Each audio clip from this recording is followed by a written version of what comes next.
জয় রাম, জয় গুরু। নমস্কার।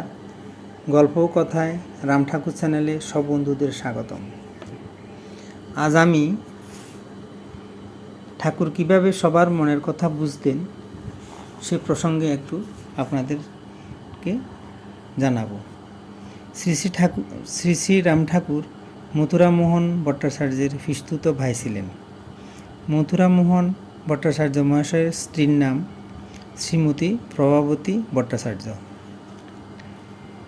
তখন ছিল আষাঢ় মাস। তিনি ঘাটে কচুর শাক ধুতে গিয়েছিলেন। এমন সময় ঠাকুর এসেছেন। ঠাকুরের বয়স তখন 45 কি 46 হবে। সেবার রোহিণীবাবু শ্রী শ্রী ঠাকুর সহ ডিঙ্গামানিক আসেন। আসার সময় রোহিণীবাবু ডিঙ্গামানিকের জন্য 8খানা বিভিন্ন নমুনার কাপড় ও 2খানা সাদা কাপড় এনেছিলেন। রোহিণীবাবু এর মধ্যে থেকে 1খানা লাল কাপড় উনাকে পরতে দিয়েছিলেন। উনার গায়ের রং কালো।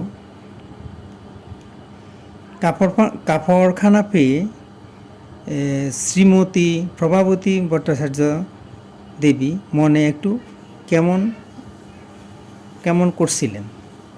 তিনি মনে মনে ভাবছিলেন, আমি কালো বলে সবাই আমাকে লাল পাড় কাপড় দেয়। এমনকি ঠাকুর এসেও ওই লাল পাড় কাপড়ই দিলেন।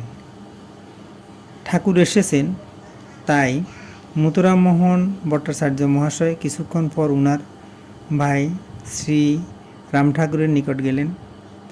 তিনি ঠাকুরের কাছে গেলে শ্রী শ্রী ঠাকুর বললেন, কালো মানুষকে লাল পাড় কাপড় পরলে খুব সুন্দর দেখায়।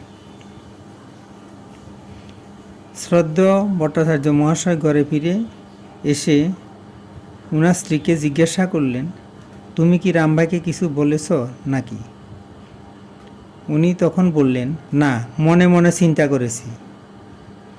এইভাবে শ্রী শ্রী ঠাকুর সকলের মনের কথা মুখে ব্যঙ্গে না বললেও সবই বুঝতে পারতেন এবং সকলের মনের গ্লানি দূর করে দিতেন। অতঃপর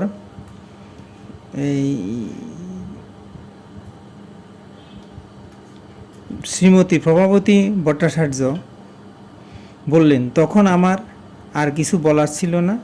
তিনি আমার শ্রদ্ধেয় বাসুর ঠাকুর, ওর কথাই শেষ কথা। এবার আমি ঠাকুরের কয়েকটি বাণী আপনাদেরকে পড়ে শোনাই। ঠাকুর বলেছেন, সংসার শব্দটি স্বভাবের স্মারক। যাহাতে মনের সুখ দুঃখ উদয় হয় তাহাই সংসার। বেদবাণী 1:18। শরীরের প্রারব্ধ ঋণ পরিশোধ যে পর্যন্ত না করা যায় সে পর্যন্ত ভোগাদির প্রতি কোনো হাত নাই। যখন যাহা উপস্থিত হইবে তাহা ভোগ করিতে হইবে।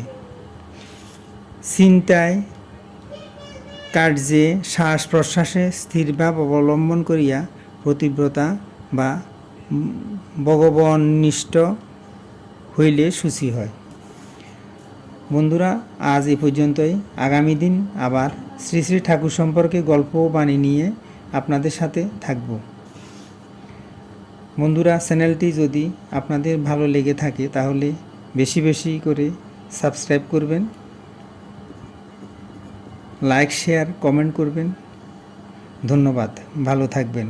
জয় গোবিন্দ। গুরু কৃপাই কেবলম।